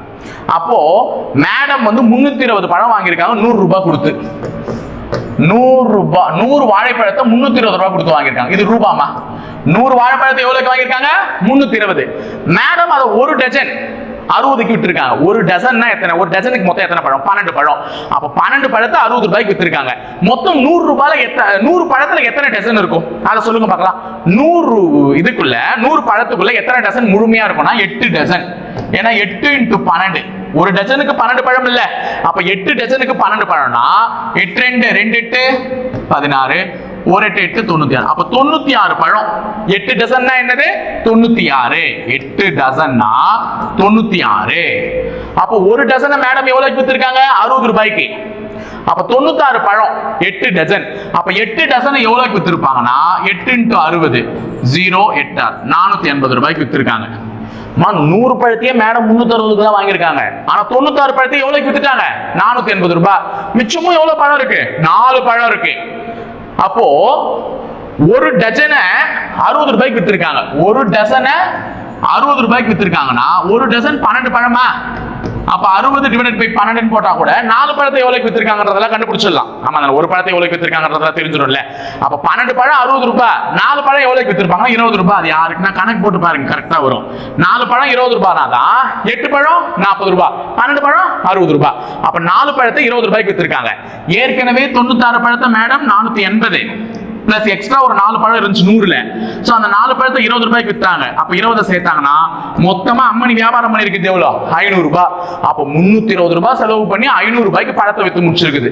அப்ப இதை வச்சு நம்ம இந்த தொகையை வச்சு என்ன பண்ணலாம்? லாப சதவீதம் காணலாம். கண்டிப்பா அம்மனுக்கு நஷ்டம் ஏற்படல, லாபம் தான் ஏற்பட்டிருக்கு. ஏன்னா 320 ரூபாய் பழத்தை 500 ரூபாய்க்கு வித்திருக்காங்கன்னா சும்மாவா? அப்போ பெரிய தொகை 2 கிடைச்சிச்சா? அப்ப 500 மைனஸ் 320 டிவைடட் பை 320 இன்டூ 100. ஏன்னா இவர்களுக்கும் இந்த லாப சதவீதம் கேட்டாங்களே, அந்த 2 தொகையும் மைனஸ் பண்ணி லாபம்னாலே அதிகம்னாலே சின்ன மதிப்பை கீழே போட்டு 100ஆல பெருக்கி சொல்லணும். அப்ப 500ல 320 போச்சுன்னா 180 divided by 320 into 100. 0 க்கு 0 cancel. 1800 divided by 32. இதை நீ சால்வ் பண்ணனா உனக்கு ஆன்சர் 56 1/4% லாபம்னு வரும். ஓகேவா, அதை பார்த்துக்கோங்கம்மா. அடுத்தது 23வது கேள்வி. 5 நபர்கள் 5 வேலைகளை 5 நாட்களில் செய்து முடிப்பேன். 50 நபர்கள் 50 வேலைகளை எத்தனை நாட்களில் செய்து முடிப்பேன்? இந்த மாதிரி ஒரு கேள்வி ரிப்பீட்டேட்டிவா வந்துச்சுனாலே முதல்ல கொடுக்கக்கூடிய இவங்க தான் ஆன்சர். சோ இங்க இருக்கக்கூடிய 5 தான் ஆன்சர். 5 நாட்களில் செய்து முடிப்பர் சி. இது நான் நிறைய முறை சொல்லிட்டேன், அதனால தான் அதை வந்து ரிவிஷன்லாம் பண்ணல. ஓகேவா. ஏ என்பவர் தனியே ஒரு வேலையை 10 நாட்களிலும் பி ஆனவர் தனியே ஒரு வேலையை 15 நாட்களிலும் செய்துகிறார்கள் எனில் அவர்கள் இந்த வேலையை ரூபாய் 2 லட்சம் தொகைக்கு ஒப்புக்கொண்டனர் பி பெறும் தொகை டேஷ் ஆகும் கேட்டிருக்காங்க. அப்ப ஏ எத்தனை நாள்ல முடிப்பாரு? 10 நாள். பி எத்தனை நாள்ல முடிப்பாரு? 15 நாள்ல முடிப்பாரு. அப்ப ஏ 10 நாள், பி 15 நாள். சோ இப்போ இவர்களுடைய ஒர்க்கிங் எஃபிஷியன்சி கண்டுபிடிக்கணும்னா 1/10 + 1/15. அப்போ 10க்கு 15க்கு எல்சிஎம் எடுத்தா என்னமா வரும்? 30. அப்போ 30 கல் இருக்குன்னா ஏ வந்து 30ல எத்தனை 10 இருக்கு? 3 10. 30ல எத்தனை பாயிண்ட்ஸ் இருக்கு? 2. அப்போ ஏ மற்றும் பி க்கான விகிதங்கள் என்னன்னா 3:2. இவன் ஒரு நாளைக்கு 3 கல் அடிக்கிடுவான், ஏன்னா இவன் ஒரு நாளைக்கு 2 கல் தான் அடுக்குவான் அப்படின்ற மாதிரி தான். அப்போ வேலை எக்ஸ்ட்ரா நாள் செய்யறான், இவன் தான் கம்மி நாள்ல செய்யறான். அப்ப இவனுக்கு தான் சம்பளம் அதிகமா தரணும். அப்ப ஏ 3 பங்கு எடுத்துப்பான் தொகையில, பி எத்தனை பங்கு எடுத்துப்பான்? 2 பங்கு. நீ கணக்கு ஃபுல்லா தான் போட வேணாம், இதோடவே நிறுத்திடலாம். புரியுதா? 3 + 2 போடவில்லை, இதோடவே நிறுத்திட்டாலே போதும். அப்ப மொத்தமா எல்சிஎம் எடுத்தா 30. அந்த 30ல 10 3 முறை இருக்கு, 30ல 5 2 முறை இருக்கு. அப்ப இந்த தொகை எப்படி பிரிச்சுப்பாங்க? இவன் 3 பங்கு பிரிச்சுப்பான், அவன் 2 பங்கு பிரிச்சுப்பான். அப்ப அந்த 2 லட்சத்தை இதுக்கு ஈக்குவேட் பண்ணு. 2 லட்சத்தை இதுக்கு ஈக்குவல் பண்ணு. So 3x + 2x 5x. 5x is equal to 2 lakhs. அப்ப x is equal to 2 lakhs divided by 5. So 20 அடிச்சா 4 40,000. அப்ப x இன் மதிப்பு 40,000. நம்மள யார் கேட்டிருக்காங்க? b பெரும் தொகையை கேட்டிருக்காங்க. அப்ப x இன் மதிப்பு 40,000. b க்கு எத்தனை x? 2x. அப்ப 2 × 40,000 80,000. சோ ஆன்சர் ஆப்ஷன் a 80,000 என்ற தொகையை பெறுவார். a கேட்டிருந்தாங்கன்னா 1,20,000 சொல்லிருப்பீங்க. ஓகே, அடுத்து 25வது கேள்வி. a can do a work in 15 days and b in 20 days. அதாவது வந்து ஏ வந்து 15 நாள் வேலை செய்யறார், பி 20 நாள்ல வேலை செய்வாங்க. இருவரும் சேர்ந்து அந்த வேலையை 4 நாட்கள் செய்த பிறகு மீதம் இருக்கும் வேலையில் அளவு என்னன்னு கேட்டிருக்காங்க. அப்ப ஏ வந்து 15 நாள், பி வந்து 20 நாள். முதல்ல உங்களுக்கு எல்சிஎம் எடுத்துடலாம். 1/15 + 1/20. இது ஏ வேலை, இது பி வேலை. சோ எல்சிஎம் எடுத்தா மொத்தமா 60. 15க்கு 20க்கு எல்சிஎம் எடுத்தா என்ன வரும்? 60. 60ல எத்தனை பாயிண்ட்ஸ் இருக்கு? 4. 60ல எத்தனை இருக்கு? 20 இருக்கு, 3. அப்போ ஒரு நாளைக்கு எவ்வளவு வேலை செய்வாங்கன்னா 7 வேலை. இந்த மேல வர்றதுதாமா கணக்கே. அப்ப 60 வேலை மொத்தம். அவங்க ஒரு நாளைக்கு 2 பேரும் சேர்ந்தாங்கன்னா எத்தனை வேலை செய்வாங்க? 7 வேலை செய்வாங்க. அப்போ எத்தனை நாள் அவங்க வேலை செஞ்சிருக்காங்க? தொடர்ந்து 4 நாள். அப்ப ஏவும் பியும் சேர்ந்து தொடர்ந்து 4 நாள் வேலை செஞ்சிருக்காங்க. அப்போ 4 × 7 28 வேலையை முடிச்சிட்டு இருக்காங்க. மொத்தமா உங்களுக்கு நான் 60 வேலை கொடுத்திருக்கேன். அதான் எல்சிஎம்ல வச்சு கணக்கு சொல்றேன். 60 வேலை கொடுத்திருக்கேன். ஏ ஒரு நாளைக்கு 4 வேலை செய்வான், பி ஒரு நாளைக்கு 3 வேலை செய்வான். அப்ப 2 பேரும் சேர்ந்தாங்கன்னா ஒரு நாளைக்கு 7 வேலை செஞ்சு முடிப்பாங்க. அப்ப 4 நாளைக்குனா 4 × 7 28 வேலையை செஞ்சு முடிச்சிட்டாங்க. அப்ப 60 வேலையில 28 வேலையை செஞ்சுட்டாங்க. அப்ப பாருங்க, 10ல 8 போச்சுன்னா 2, 5ல 2 போச்சுன்னா 3. பாக்கி எவ்வளவு வேலை இருக்கு? 32 வேலை. அப்ப பாக்கி 60 வேலையில எவ்வளவு மீந்து இருக்கு? 32 வேலை மீந்து இருக்கு. இதனுடைய விகிதத்தை தான் கேக்குறாங்க. இதை அடிச்சு சொன்ன ஆன்சர் 4வது வாய்ப்பாட்டுல அடிச்சா இது 8 முறை, இது 15 முறை. So answer 8/15. அப்ப மீதி 8/15 வேலைகள் உள்ளது. இல்லையா? இதை அடிச்சு நீ இது ஒரு ரேஷியோ கண்டுபிடிச்சு 1 - போட்டா கூட கண்டுபிடிக்கலாம். கணக்கு எப்படி வேணா போடலாமா? நான் எனக்கு வந்து சிம்பிளா தெரியுது. ஏன்னா நான் வந்து பார்த்தோன்னே கொஞ்சம் டக்குன்னு போடுவேனா, அதனால எனக்கு சிம்பிளா தெரியுதுனால இதை உட்காந்து விளக்கமா உனக்கு சொன்னேன். ஆனா இது வேகமா போடலாம். இல்லையா? இந்த கணக்கை நீ முழுசா நான் போடுவேன்ல, டைம் அண்ட் ஒர்க் மெத்தட், அதை போட்டுட்டு அது எவ்வளவு வருதோ அதை என்ன பண்ணலாம்? 1 - சொல்லிட்டு பண்ணலாம். பண்ணுங்க, பார்ப்போம். அடுத்தது 48 ஆண்கள் ஒரு வேலையை நாளொன்றுக்கு 7 மணி நேரம் செய்கிறார்கள். 24 நாட்களில் முடிக்கிறார்கள். அப்ப men 1 48, 7 மணி நேரம், டைம் 1 7, எத்தனை நாள்? 24 டே. அப்படி செஞ்சா 28 ஆண்கள் men 2 அதே வேலையை 8 மணி நேரம் செஞ்சா எத்தனை நாட்கள்ல முடிப்பாங்க? அப்ப டே 2 கேக்குறாங்க. சோ கணக்கு போடலாமா? 24 3வது வாய்ப்பாடு 3 முறை. 7வது வாய்ப்பாட்டுல இது 4 அடிச்சா 1 2 12 அப்ப 12 3 36 நாட்கள். அப்ப டேஸ் வந்து எத்தனை நாட்கள் தேவைப்படும்? 36 நாட்கள். அடுத்த கேள்வி, the ratio between the surface area of the two spheres is 9:16. இரு கோளங்களின் வலைபரப்புகளின் புறப்பரப்பு விகிதம் 9:16 எனில் அவற்றின் கன அளவுகளின் விகிதம் காண்க. ஈஸி இது. ஃபர்ஸ்ட் என்ன பண்ணணும் அப்படின்னு பாத்தீங்கன்னா, இதுக்கு ஒரு ஃபார்முலா இருக்கு. 4πr1 square 4πr2 square. ஏன்னா நமக்கு அந்த 2 ஸ்பியர்னு கொடுக்கும்போது, ஸ்பியர்னா என்ன தமிழ்ல கரெக்டா? கோலம். சரி, கோலம்னு கொடுக்கும்போது அதனுடைய ரேடியஸ் இது கண்டுபிடிக்கணும்னாலே 4πr தான். நான் ஏன் இங்க r1 r2 னு எடுத்துக்கிட்டேன்னா, நமக்கு ரெண்டு இது கொடுத்திருக்காங்க, ரெண்டு ஸ்பியர் கொடுத்திருக்கிறதுனால ஃபர்ஸ்ட் ஒன் r1 னு எடுத்துக்கிறேன், செகண்ட் ஒன் என்ன எடுத்துக்கிறேன்? r2 னு எடுத்துக்கிறேன். அதனால தான் இங்க r1 ஸ்கொயர் r2 ஸ்கொயர் னு எடுத்துக்கிறேன். இந்த 4π எல்லாம் கேன்சல் ஆயிடும். ஓகேவா? அதனால நான் இந்த மாதிரி क्वेश्चन கேட்டா எப்படி ஷார்ட்டா போடணும்னு சொல்றேன் பாரு. நமக்கு கொடுக்கக்கூடிய நம்பர் எப்பவுமே ஒரு ஸ்கொயர் ரூட் உள்ள நம்பரா தான் இருக்கும். நமக்கு கொடுக்கக்கூடிய நம்பர் என்ன இருக்கும்? Square root. அப்ப ஃபர்ஸ்ட் காலம் ஸ்பியர் 1, ஸ்பியர் 1, இன்னொன்னு என்னது? ஸ்பியர் 2. First square 9:16. இது 9, அது 16. எப்பவுமே இது ஒரு ஸ்கொயர் ரூட் நம்பரா தான் இருக்கும். கண்டிப்பா இதுக்கு ஸ்கொயர் ரூட் எடுக்கலாமா? அந்த மாதிரி நம்பர் தான் கண்டிப்பா கொடுப்பாங்களே. இதுக்கு ஸ்கொயர் ரூட் எடுத்தா 9க்கு ஸ்கொயர் எடுத்தா 3, 16க்கு ஸ்கொயர் எடுத்தா 4. ஓகேவா? இதை எடுத்துருங்க. ஃபர்ஸ்ட் 3:4 இருக்குன்னு உடனே ஆன்சர் மார்க் பண்ணிடாது, கேள்வி முடிக்கல. நான் ஃபர்ஸ்ட் அந்த இதை வச்சு அப்ளை பண்ணி என்ன பண்ணிருக்கேன்? ஸ்கொயர் ரூட் மட்டும் எடுத்திருக்கேன். எடுத்த உடனே நமக்கு என்ன கேக்குறாங்க? வால்யூம். வால்யூம்னாலே எப்பவுமே மீட்டர் கியூப். வால்யூம்னாலே அதனுடைய யூனிட் என்ன? அலகு, மீட்டர் கியூப். அப்ப வந்த நம்பரை நீ மறுபடியும் கியூப் பண்ணணும். வந்த நம்பர் என்ன பண்ணணும்? கியூப் பண்ணணும். 3 கியூப் 27, 4 கியூப் 64. So answer 27:64. புரியுதா சொல்றது? இந்த மாதிரி இரண்டு கோளங்களுடைய புறப்பரப்புகளை கொடுத்துட்டு அதனுடைய கொள்ளளவு, அந்த வால்யூம் கேட்பாங்க. அப்ப நீ ஃபர்ஸ்ட் என்ன பண்ணணும்? நாம் கொடுத்துருக்கிற நம்பருக்கு ஸ்கொயர் ரூட் எடுத்து அதை என்ன பண்ணணும்? கியூப் பண்ணணும். புரியுதா? அப்ப 9:16 கேட்டாங்கன்னா அதுக்கு ஸ்கொயர் ரூட் எடுத்து 3:4 வரும், அதை கியூப் பண்ணி ஆன்சர் பண்ணுவீங்க. இன் கேஸ் இப்ப நான் கொடுக்கிறேன் 4:16 25. 4:25 கொடுத்தா இதுக்கு என்ன பண்ணுவீங்க? ஃபர்ஸ்ட் ஸ்கொயர் ரூட் எடுப்பீங்க. அப்ப 2:5. அதுக்கு அடுத்தது என்ன பண்ணுவீங்க? கியூப் பண்ணுவீங்க. அப்ப 2 கியூப் 8, 5 கியூப் 125. இதுதான் இப்படிதான் ஆன்சர் போடணும். புரியுதாமா சொல்றது? அடுத்தது 28வது கேள்வி. இது ஈஸி கணக்கு, நீங்களே போட்டிருப்பீங்க. a:b:c கேக்குறாங்க. அப்ப a:b:c னா a:b ஃபர்ஸ்ட் என்ன? 8:12. b:c என்ன? 24:15. அப்ப விடுபட்ட இடத்துல பக்கத்துல இருக்கிற நம்பரை வச்சு ஃபில் பண்ணிடணும்னு சொல்லியிருக்கேன். சோ இந்த நேரா இருக்கிற நம்பரை நீ பெருக்கி சொன்னாலே ஆன்சர். சோ என்ன வருதோ அந்த நம்பரை அடிச்சு நீங்க போட்டிருந்தீங்கன்னா ஆன்சர் இதுல எது வருதுன்றத மறக்காம கமெண்ட்ல சொல்லிட்டு போயிடுங்க. ஓகேவா? சோ 28. அடுத்தது 29. A man sold a radio for ₹1980. ஓகேவா? ஒரு வானொலி பெட்டியை ரூபாய் 1980க்கு விற்கும் பொழுது 10% லாபம் அடைகிறார் எனில் அவர் வாங்கிய விலை என்ன? எப்பவுமே வாங்கிய விலை அடக்க விலைன்னு ஒண்ணு கேட்பான். வாங்கிய விலை அடக்க விலைனாலே அது எத்தனை சதவிகிதம்? 100%. அடக்க விலைனாலே என்ன? 100%. அதை தான் நம்மள கேட்டிருக்காங்க. அப்ப அது எக்ஸ். வாங்கிய விலை என்னன்னு கேட்டிருக்காங்க. வாங்கிய விலைனா நான் வாங்குற பொருளை, அப்ப அது வந்து அடக்க விலை, எனக்கான அடக்க விலை. இதை நான் வித்திருக்கேன்னா அது விற்பனை விலை. அப்ப வாங்கிய விலைனாலும் அடக்க விலைனாலும் ஒண்ணுதான். அப்ப அதை எப்பவுமே என்னதான் எடுத்துக்கணும்? 100% எடுத்துக்கணும். இப்ப அந்த வானொலி பெட்டி எவ்வளவுக்கு வித்திருக்காரு? 1980 ரூபாய்க்கு வித்திருக்காரு.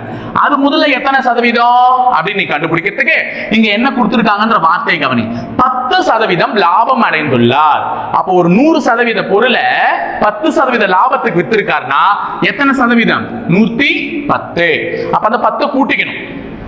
லாபம்னாலே என்ன பண்ணணும்? 100%தோடு கூட்டிக்கணும். இதே 10% நஷ்டம் அடைந்துள்ளார்னா இங்க எத்தனை சதவீதம் போட்டிருப்பேன்? 90 போட்டிருப்பேன். ஏன்னா பொருள் 100%, நஷ்டம்னா கம்மியா இருக்கும். அப்ப 90% போட்டிருப்பேன். அப்ப லாபம்னா கூட்டிக்கும் 10%, நஷ்டம்னா கழிச்சுப்பேன். ஓகேவா? அப்ப இங்க லாபம் சொல்லிருக்காங்க, கூட்டிக்கிட்டேன். அப்ப இத குறுக்கு பெருக்கல் பண்ணாலே ஆன்சர் கிடைச்சிடும். ஓகேவா? அப்போ 1980 × 100 டிவைடட் பை 110. 0க்கு 0 அடிச்சிடுறேன். இந்த 11 இங்க அடிச்சா 11 ஒரு முறை, மிச்சம் 8 மீறும் 88 8 முறை 0. அப்போ 180 × 10 எவ்வளவு வருது? 1800. சோ ஆன்சர் ஆப்ஷன் சி 1800 ரூபா. அடுத்தது 30வது கேள்வி. ஒருவர் ஒரு வானொலி பெட்டி ரூபாய் 800க்கு வாங்கி மேலும் ரூபாய் 400 செலவு செய்து ரூபாய் 1500க்கு விற்கிறார் எனில் லாப சதவீதம் என்னன்னு கேட்டிருக்காங்க. அப்ப 800 ரூபாய்க்கு வாங்குறாரு, 400 ரூபாய் எக்ஸ்ட்ரா அதுக்கு செலவு பண்ணி எவ்வளவுக்கு வித்திருக்காரு? 1500 ரூபாய்க்கு வித்திருக்காரு. அப்ப 800 400 1200 ரூபாய் வானொலிக்கு அவர் செலவு பண்ணது. எவ்வளவுக்கு வித்திருக்காரு? 1500 ரூபாய்க்கு வித்திருக்காரு. அப்ப 1200 ரூபாய் மதிப்புள்ள ஒரு பொருளை 1500 ரூபாய்க்கு வித்திருந்தா கண்டிப்பா அவருக்கு லாபம் தான் அடைஞ்சிருப்பாரு. அந்த லாப சதவீதத்தை கேட்கிறாங்க. லாப சதவீதம் எப்படி கண்டுபிடிக்கணும்? பெரிய தொகையில இருந்து சின்ன தொகையை கழிச்சு 1500 மைனஸ் 1200 டிவைடட் பை லாபம் அதிகம். அப்பனா கீழே என்ன பண்ணணும்? குறைவான மதிப்பெண் 1200 இன்டு என்னது 100. அப்ப 1500 மைனஸ் 1200 300 பை 1200 இன்டு 100. இந்த ரெண்டு ஜீரோக்கு இந்த ரெண்டு ஜீரோ கேன்சல் பண்ணாலும் எப்படி பண்ணாலும் அதுதான் 300 பை 12 வரும். 300 பை 12 அடிச்சா 300 12 அடிச்சா என்னது 25%. ஆன்சர் 25%. அடுத்தது a book contains 300 pages. இந்த மாதிரியான ஒரு கேள்வியுமே நமக்கு same time and work problem தான். இந்த men 1 men 2 போடுறோம்ல செயின் ரூல், அதே மாதிரியான क्वेश्चन தான். அப்போ ஒரு புத்தகத்துல 300 பக்கம் இருக்கு. அந்த 300 பக்கத்துல ஒரு பக்கத்துக்கு 32 லைன் அடிச்சா ஒவ்வொரு பக்கத்திலும் 32 வரிகளை கொண்ட புத்தகத்தின் மொத்த பக்கங்கள் 300. அதே செய்தி ஒவ்வொரு பக்கத்திலும் 24 வரிகளா. அப்போ நமக்கு கொடுத்திருக்கிறது என்னன்னு பாத்தீங்கன்னா 300 பக்கம் இருக்கு. ஒன்னொன்னுக்கும் 32 அடிச்சா ஒரு பக்கத்துக்கு 24 அடிச்சிருந்தா எத்தனை பக்கம் வந்திருக்கும்? எவ்வளவாக இருக்கும் புத்தகத்தின் மொத்த பக்கம்? அப்போ ஒரு புக்ல 32 லைனா அடிச்சிருந்தா எனக்கு எவ்வளவு பேஜ் வந்திருக்கு? 300 பேஜ் வந்திருக்கு. இதே நான் 24 அடிச்சிருந்தா எவ்வளவு பேஜ் வந்திருக்கும்னு கேக்குறான். அதே men 1 கான்செப்ட் படிதான். இப்போ இந்த 24 இந்த பக்கம் எடுத்துட்டு வந்தா 300 32 டிவைடட் பை 24. இதுல எதுவுமே வேலை கிடையாது. அதை முதல்ல புரிஞ்சுக்கோங்க. இதுலயும் யாரோ வேலை செய்யற மாதிரி வந்துச்சுன்னா இன்டர்சேஞ்ச் பண்ணிடணும். அது மாதிரி क्वेश्चन கீழே இருக்கு சொல்றேன். இது வேலை செய்யற மாதிரி இல்ல. இத்தனை பக்கங்கள் இத்தனை வரிகள் இருக்கு அப்படின்ற மாதிரி தெளிவா கொடுத்திருக்கான். அப்ப முதல்ல சென்டென்ஸ்ல கொடுத்தவங்க இந்த பக்கம், ரெண்டாவது சென்டென்ஸ் கொடுத்தவங்க அந்த பக்கம். சோ அப்படி வரும்போது வகுத்தல் வந்துரும். சோ இது ரெண்டுமே 8வது வாய்ப்பாட்டுல அடியும். இது 8வது வாய்ப்பாட்டுல 3 முறை, இது 4 முறை. சோ இது அடிஞ்சா 100. So 100 into 4 400. அப்ப 400 பக்கம். 24 லைன் அடிச்சா எத்தனை பக்கம் வரும்? 400 பக்கம் வரும். முடிஞ்சிருச்சா? இப்ப அதே क्वेश्चन இங்க பாரு. விஜயா அரை மணி நேரத்தில் 540 வார்த்தைகளை அடிக்கிறாள். அப்ப விஜயா செய்த வேலை தான் என்ன? 540 வார்த்தைகளை அடிச்சது தட்டச்சுல. டைப்பிங் மிஷின்ல விஜயா அடிச்சது எவ்வளோ? 540. அடிச்ச நேரம் அரை மணி நேரம். எனில் 9 நிமிடத்தில் அவர் எத்தனை வார்த்தைகளை அடிப்பார் அப்படின்னு சொல்லிட்டு கேக்குறாங்க. அப்ப இது அவர்கள் செய்த வேலை. இப்ப இந்த வேலையை என்ன பண்ணணும்? இடத்தை மாத்தணும். அப்ப ஃபர்ஸ்ட் இங்க அரை மணி நேரம் கொடுத்திருக்காங்க. கேள்வியில் என்ன கேட்டிருக்காங்க? 9 நிமிஷம் கேட்டிருக்காங்க. கேள்வியில் என்ன கேட்டிருக்காங்க? 9 நிமிஷம். அப்ப அரை மணி நேரத்தையும் நிமிஷமா மாத்தணும். அப்ப மேடம் 30 நிமிஷத்துக்கு எவ்வளவு வார்த்தை அடிச்சிருக்காங்க? 540. அப்ப 9 நிமிஷத்துக்கு எவ்வளவு வார்த்தை அடிப்பாங்க? அதே குறுக்கு பெருக்கல் தாமா. ஆனா சொல்லிடுவல்ல. ஓகே. அப்போ 540 into 9 divided by 30 is equal to question mark. So 0 க்கு 0 cancel. இது ஒரு முறை, இது 3 முறை. 3 4 12 3 5 5 6. அப்ப 162 வார்த்தைகளை அடிச்சிருப்பாங்க. மேடம் எவ்வளவு அடிச்சிருப்பாங்க? 162 வார்த்தைகளை அடிச்சிருப்பாங்க 9 நிமிஷத்துல. இப்ப இது 276 வீரர்கள் உள்ள ஒரு பட்டாளத்தில் 20 நாட்களுக்கு தேவையான சமையல் பொருட்கள் உள்ளது. அப்போ வீரர்கள் எத்தனை பேர் இருக்காங்க? 276. அவங்களுக்கு எத்தனை நாளுக்கு தேவையானது இருக்குது? 20 நாளுக்கு தேவையான சமையல் பொருட்கள் உள்ளது. அந்த பொருட்கள் 46 நாட்களுக்கு நீடிக்க வேண்டுமெனில் எத்தனை வீரர்கள் இந்த பட்டாளத்தை விட்டு செல்ல வேண்டும்? இந்த இடத்துல தான் நீ கவனிக்கணும். பொருட்கள் எத்தனை நாளுக்கு வரணுமா? 46 நாட்களுக்கு வரணும்னா எத்தனை பேர் மிலிட்டரி கேம்பை விட்டு வெளியே போகணும்? சோ நான் இதை ஒரு விதமா கண்டுபிடிக்க போறேன். ரெண்டு விதமா இல்ல. நான் எத்தனை வீரர்களுக்கு வரும்ன்றதை கண்டுபிடிச்சு அதை வச்சு வராதவங்கள சொல்ல போறேன். இப்ப பாருங்க, 276 வீரர்கள் இருக்காங்க மொத்தம் பட்டாளத்துல. அதுல 20 நாட்களுக்கு உங்களுக்கு சாப்பாடு வந்துடும். இதுவே 46 நாட்களுக்கு தேவைன்னா அப்போ எத்தனை வீரர்கள் இருக்கணும்ன்றதை கண்டுபிடிக்க போறேன். ஏன்னா எத்தனை வீரர்கள் இருக்கணும்னு தெரிஞ்சா அதை இதுல கழிச்சா எத்தனை பேர் வெளியே போகணும்ன்றது தெரிஞ்சிடும்ல. அப்போ 46 நாட்களுக்கு தேவைன்னா மொத்தம் எத்தனை வீரர்கள் இருக்கணும்னு சொல்லிட்டு அப்ப இவங்களை கீழே எடுத்துட்டு வந்துடலாம். 276 into 20 divided by 46. ரெண்டாவது வாய்ப்பாட்டில் அடிச்சா இது 10 முறை, இது 23 முறை. 23 இதுல அடியும். 23 ஒரு முறை, மிச்சம் 4 மீறும். 46 2 முறை. அப்ப 12 into 10 120 வீரர்கள். அப்ப 120 ஆன்சர் ஆப்ஷன் இல்ல. அவசரப்படாத. 120 வீரர்களுக்கு எத்தனை நாட்களுக்கு தேவைப்படும் சாமானு? 46 நாட்கள். அப்ப இந்த உணவுப் பொருட்கள் 120 வீரர்கள் இருந்திருந்தா 46 நாட்களுக்கு வரும். ஆனா எத்தனை பேர் பட்டாளத்தை விட்டு செல்லணும்னு சொல்லிருக்காங்க. ஏற்கனவே பட்டாளத்தில் இருக்கிறது 276. அதுல 120 பேர் போயிட்டாங்கன்னா 6 5 1. அப்ப 156 பேரை நான் பட்டாளத்தை விட்டு வெளியே அனுப்பிச்சாதான் 120 வீரர்களுக்கு 46 நாட்களுக்கு வரும். அப்ப நம்ம டைம் அண்ட் ஒர்க் வச்சு கணக்கு வச்சு போட்டேன். சரி, 2 கூடைகளில் முறையே 183 மற்றும் 242 ஆப்பிள்கள் உள்ளது. அப்ப ஃபர்ஸ்ட் கூடையில 183, இரண்டாவது கூடையில 242 இருக்கு. முதல் கூடையில் 3 ஆப்பிள்களும் இரண்டாவது கூடையில் 2 ஆப்பிள்களும் மீதம் இருக்கும் வகையில் பகிர்ந்தளிக்கப்பட்ட ஆப்பிள்களின் அதிகபட்ச எண்ணிக்கையை காண்க. அப்போ இந்த ஆப்பிள் என்ன பண்ண சொல்றாங்க? சரிசமமான எண்ணிக்கையில பகிர்ந்தளிக்க சொல்றாங்க. ஃபர்ஸ்ட் கூடையில 183, இரண்டாவது கூடையில 242. இதை நீ சரிசமமான எண்ணிக்கையில பகிர்ந்தளிச்சா ஃபர்ஸ்ட் கூடையில எவ்வளவு மீறணும்? 3. இரண்டாவது கூடையில எவ்வளவு மீறணும்? 2. அப்ப இதுல 3 மீறணும்னா நான் அந்த 183 பழத்துல இருந்து 3 கழிச்சுக்கிறேன். எவ்வளோ? 180. இதுல 2 மீறணும்னா 242ல இருந்து 2 கழிச்சுக்கிறேன். அப்ப இது எவ்வளோ? 240. அப்ப நான் இங்க 180 பழத்தை சரிசமமா பகிர்ந்தளிக்கணும், இங்க 240 பழத்தை சரிசமமா பகிர்ந்தளிக்கணும். 2 எண்ணிக்கையும் ஒரே மாதிரி இருக்கணும். அப்படின்னா இந்த 2 நம்பருக்கும் HCF கண்டுபிடிக்கணும். HCF கண்டுபிடிக்கிறதுனா ஒண்ணுமே இல்லை, இந்த 2 நம்பருமே பார்த்தோன்னே சொல்லலாம். இந்த 2 நம்பருக்கான HCF என்னது? 60. ஏன்னா 60 பழத்தை பகிர்ந்தளித்தால் தான் இவை இரண்டும் சரியாக பகிர்ந்தளிக்க முடியும். So answer option C 60. அடுத்தது ரேஷியோ ப்ரொபோர்ஷன்ல தான் கேட்டிருக்கேன். 2x 2:x 32. நான் எப்பவுமே என்ன சொன்னேன்? ரெண்டாவது நம்பரையும் மூணாவது நம்பரையும் பெருக்கி முதல் நம்பரால வகுத்தா எந்த நம்பர் கிடைக்கும்? 4வது நம்பர். இது 4th நம்பர், இது 3வது நம்பர், இது 2வது நம்பர், இது 1st நம்பர். சோ 4வது நம்பர் டைரக்டா क्वेश्चनல கொடுத்திருக்காங்க 32. இது ரெண்டுமே கொடுக்கல. So x * x divided by first number 2. So இந்த 2 இந்த பக்கம் எடுத்துட்டு வந்தா 32 * 2 x * x வந்து x ஸ்கொயர்னு வரும். அப்போ x ஸ்கொயர் = 32 * 2. அப்ப x ஸ்கொயரை கண்டுபிடிக்கணும்னா 64. சோ இத அடிச்சா இங்க பக்கம் ஸ்கொயர் ரூட் ஏறும். அப்ப x இன் மதிப்பு என்ன? 8. அப்ப இந்த 2 x ஆண்டே என்ன வரணும்? 8 வரணும். So answer option D. ஓகேவா? அடுத்தது மாயா மற்றும் சாயாவின் தற்போதைய வயதின் விகிதம் 6:5. அப்ப மாயா மற்றும் சாயா 2 பேர் இருக்காங்க. மாயா, சாயா. இவங்க 6x, இவங்க என்ன x? 5x இருக்காங்க. 15 வருடத்துக்கு பிறகு 15 வருடத்துக்கு பிறகுனா 15 கூட்டணுமா கழிக்கணுமா? கூட்டணும்.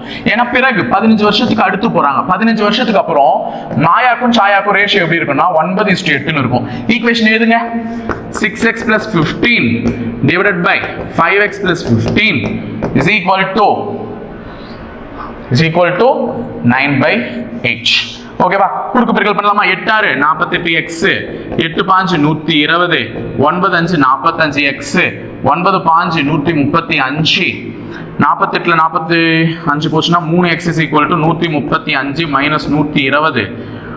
x = 3x = 15. therefore x = 5. x இன் மதிப்பு கண்டுபிடிச்சிட்டேன். x இன் மதிப்பு 5. அதை எடுத்துட்டு போய் சப்ஸ்டிட்யூட் பண்ணா யாருடைய வயசை கேக்குறாங்க? மாயாவின் தற்போதைய வயது. மாயாவின் தற்போதைய வயது என்னன்னு கேக்குறாங்க. அப்ப மாயாவின் தற்போதைய வயது 6x ல இருக்கு. அப்போ 6 × 5 30. அப்ப மாயாவின் தற்போதைய வயது என்ன? 30 வயது. அப்ப இதை நான் கண்டுபிடிச்சிட்டேன். மாயாவின் தற்போதைய வயது 30. இப்போ இத ஆப்ஷன் வச்சுமே நீ போடலாம். இப்போ மாயாவின் தற்போதைய வயது கேக்குறாங்க. மாயாவின் தற்போதைய வயது என்ன நம்பர்ல இருக்கு? 6ன்ற ரேஷியோல இருக்கு. அப்ப கண்டிப்பா விடை 6 ஆல் அடிபடணும். அப்ப 24 6 ஆல் அடிபடும், 30 6 ஆல் அடிபடும், 18 6 ஆல் அடிபடும். ஆனா 33 6 ஆல் அடிபடாது. அப்ப 33 விடை கிடையாது. அப்ப இந்த 3த்துல தான் ஏதோ ஒரு விடை இருக்கு. சார் 3த்துல இருக்கு சார், நான் எப்படி சார் கண்டுபிடிக்கிறதுனா சொல்றேன் பாரு. மாயாவின் தற்போதைய வயதுன்னு கேக்குறாங்களா? அப்ப 6 ஆல் அடிபடுற நம்பர் தான் ஆன்சரா இருக்கணும். அப்ப 3மே 6 ஆல் அடிபடுது. 15 கூட்டினா அந்த நம்பரோட 15 கூட்டினா அந்த நம்பர் எதால அடிபடணும்? 9 ஆல அடிபடணும். ஏன்னா 15 வருஷம் கழிச்சு மாயாவோட ரேஷியோ 9 மாறும். அப்ப இதுல எந்த நம்பரோட 15 கூட்டினா 9 ஆல அடிபடுதுன்னு பார்க்கலாம். ஃபர்ஸ்ட் ஏ ஆப்ஷன் செக் பண்ணுங்க. 24 15 9 3 39 9 ஆல அடிபடுமா? 9 டேபிள்ல 339 வருமா? வராது. அப்ப 24 ஆன்சர் கிடையாது. 18 செக் பண்ணுங்க. தப்பாயிடுச்சு இல்ல? சோ இது கூட 15 கூட்டு 8 ஒரு 5 13 33 33 9வது வாய்ப்பாட்டுல வருமா? வராது. அப்ப 30 கூட 15 கூட்டுங்க. 30 5 45 45 9வது வாய்ப்பாட்டுல வருமா? வரும். அப்போ 30 தான் ஆன்சர். இப்படி ஆப்ஷன் வச்சு நீ போட்டு போயிடலாம். ஓகேவா? அடுத்தது 8 மீட்டர் உயரம் 6 மீட்டர் நீளம் மற்றும் 2:5 மீட்டர் அகலம் கொண்ட ஒரு செவ்வக வடிவ நீர்த்தொட்டியானது எத்தனை லிட்டர் நீரை உட்கொள்ளும்? நீரை கொள்ளும். கொள்ளளவு கேக்குறாங்க. Volume of the water consumed by the tank. டேங்கோட உயரம் எவ்வளவு இருக்கு? டேங்க்னு சொல்லிட்டாங்க. இது வந்து ஒரு 3 டைமென்ஷனல். அப்ப இதனுடைய உயரம் எவ்வளவு இருக்குன்னு பாத்தீங்கன்னா 8 மீட்டர். நீளம் அகலம் அகலம் நீளம், இந்த நீளம் இதெல்லாம் எவ்வளவு இருக்குன்னு பாத்தீங்கன்னா 6 × 2. அப்ப முதல்ல நீ வால்யூம் ஆஃப் த இது கண்டுபிடிக்கணும். வால்யூம் கண்டுபிடிக்கணும். கொள்ளளவு கண்டுபிடிக்கணும்னா நீளம் தமிழ்ல லென்த் இன்டு பிரெத் இன்டு ஹைட்டுமா, அது இங்கிலீஷ்ல சொல்லிடலாம். நீளம் அகலம் இன்டு உயரம், இது மூணுத்தையும் பெருக்குனா வர்றதுதான் என்னதுன்னா வால்யூம். ஓகேவா? சோ முதல்ல பெருக்கிடுங்க. 8 இன்டு 6 இன்டு 2. சோ 8 6 48. 48 இன்டு 2 எவ்வளவு வரும்னு பாத்தீங்கன்னா 120 மீட்டர் கியூப். ஏன்னா வால்யூம்னாலே மீட்டர் கியூப்னு போடணும். வால்யூம்னாலே என்ன போட்டணும்? Metre cube. அப்போ 120 இருக்கு சார்னு போட்டீங்கன்னா ஆன்சர் தப்பு. அவன் என்ன கேட்டிருக்கானா வால்யூம் எவ்வளவு இருக்குன்னு கேட்கல, எவ்வளவு நீரை அது பிடிக்கும் கேட்டிருக்காங்க. எவ்வளவு நீரை அது பிடிக்கும். அப்ப 120 மீட்டர் கியூப்ன்றது வால்யூம் ஆஃப் த டேங்க். இப்ப இதை நீ கன்வெர்ட் பண்ணனா 1 மீட்டர் கியூப்னா எவ்வளவுனா 1000 லிட்டர். 1000 லிட்டர். அப்ப 120 மீட்டர் கியூப்னா 120 பக்கத்துல 3 0 போட்டு அத்தனை லிட்டர் தண்ணி அதுல பிடிக்கும்னு சொல்றாங்க. அப்போ இதுதான் 1,20,000 லிட்டர் தண்ணி. ஓகேவா? சோ புரிஞ்சுச்சா? அடுத்தது 38வது. ஒரு மகிழுந்து 1 மணி நேரம் 30 நிமிடத்தில் 120 கிலோமீட்டர் தூரத்தை கடக்கிறது எனில் 760 கிலோமீட்டர் தூரத்தை எவ்வளவு கடக்கும் கேக்குறான். 1 மணி நேரம் 30 நிமிஷம், அதுல எவ்வளவு கிடைக்குது? 120 கிலோமீட்டர். அப்போ 1.5 மணி நேரத்துல 120 கிலோமீட்டர். அப்போ 3 மணி நேரத்துல 240 கிலோமீட்டர். ஆமாவா? டபுள் ஆகும் இல்ல? 1.5 மணி நேரத்துல 120 கிலோமீட்டர்னா 3 மணி நேரத்துல 240. 6 மணி நேரம் எடுத்துக்கிட்டா 480. கரெக்டா? அப்படியே டபுள் ஆயிடும். கரெக்ட் தானே? அப்ப 480 வரையும் போயிட்டேன். இன்னொரு 3 மணி நேரம், ஏன்னா இங்க 9 மணி நேரம் தான் ஆப்ஷன்ல இருக்கு. கிட்டத்தட்ட 2 ஆப்ஷன்ல 9 மணி நேரம் 9 மணி நேரம் இருக்கு. அப்ப 9 மணி நேரத்துக்கு எவ்வளவு போகுதுன்னா இன்னொரு 3 மணி நேரம் கூட்டிக்கோ. 3 மணி நேரம்னா என்ன? 240. 6 மணி நேரத்தில் 480 மீட்டர் கிலோமீட்டர் போயிருக்கும். திருப்பி ஒரு 3 மணி நேரம் 240 கூட்டினா 0 8 4 12 7 720 கிலோமீட்டர் போயிடுச்சு. நமக்கு எவ்வளவு கேக்குறாங்க? 760 தானே கேக்குறாங்க. அப்ப சரியா 9 மணி நேரத்துல 720 தான் போயிருக்கும். அப்ப எக்ஸ்ட்ரா இன்னொரு 1/2 மணி நேரத்துல தான் 40 கிலோமீட்டர் போயிருக்கும். ஏன்னா 760னா 720 பிளஸ் ஒரு 40 தான் எவ்வளவு? 760. 1.5 மணி நேரத்துல 120 வச்சுக்கோ. 1/2 மணி நேரத்துல எவ்வளவு தான் போயிருக்கும்? 40 கிலோமீட்டர். கரெக்ட் தானே? 1.5 மணி நேரத்துல 120. அப்ப 1 மணி நேரத்துல 1 மணி நேரம் 80. 1/2 மணி நேரம் 30 நிமிஷம்னா 40 கிலோமீட்டர்னு அர்த்தம். அப்ப எக்ஸ்ட்ரா 40 கிலோமீட்டர் 1/2 மணி நேரத்துல போயிட்டு இருப்பான். அப்ப 9 மணி நேரம் 30 நிமிடங்கள் தான் சரியான கேள்வி. டைரக்டா கூட்டியே போட்டுடலாம். சரி, இதுல எத்தனை பகா எண்கள் இருக்குன்னு கேக்குறாங்க. முதல்ல 1ன்றது பகா எண்ணா கிடையாது. 1 என்பது பகா எண்ல சேராது. பகா எண் எங்க இருந்து தான் தொடங்குது? 2ல இருந்து தொடங்குது. அப்ப 2 ஒரு பகா எண், 3 ஒரு பகா எண், 4 பகா எண் கிடையாது, 5 பகா எண், 7 பகா எண், 9 பகா எண் கிடையாது, 11 பகா எண், 13 பகா எண், 17 பகா எண், 19 பகா எண், 21 பகா எண் இல்ல, 27 பகா எண் இல்ல, 37 பகா எண், 47 பகா எண், 57 பகா எண் இல்ல. 57 மூணாவது வாய்ப்பாட்டுல வந்துரும். அது உஷாராயிடுங்க.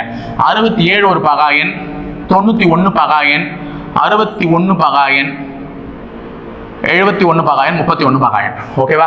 சோ அப்ப இதெல்லாம் தான் பகா எண். 81 பகா எண்ல வராது, 9வது வாய்ப்பாட்டுல வந்துரும். அப்ப எத்தனை பகா எண் இருக்கு? 1 2 3 4 5 6 7 8 9 10 11 12 13 14 15 வருதா? அப்போ நானே இங்க 91 பகா எண் வராது. 7வது வாய்ப்பாட்டுல வரும்ல. 91 இப்பதான் நான் ஃபர்ஸ்ட் ப்ராபபிலிட்டிலே பார்த்தேன். 7வது வாய்ப்பாட்டுல வரும். அப்ப ஆன்சர் 14. ஓகேவா? இந்த கடைசி கணக்கு பாருங்க. என்ன கொடுத்திருக்காங்கன்னா, ஒரு குறிப்பிட்ட வைப்பு தொகையானது 15 ஆண்டுகளில் தனி வட்டியின் 3 மடங்கானால் அதன் ஆண்டு வட்டி வீதம் காண்கன்னு சொல்லியிருக்காங்க. தனி வட்டியின் மூலம் 3 மடங்கு. இப்ப நான் ஒரு 15 ரூபாய் கொடுக்குறேன்னு வச்சுக்கோ. அது 3 மடங்கு ஆச்சுன்னா என்னது? 45 ரூபாய் ஆயிருக்கு.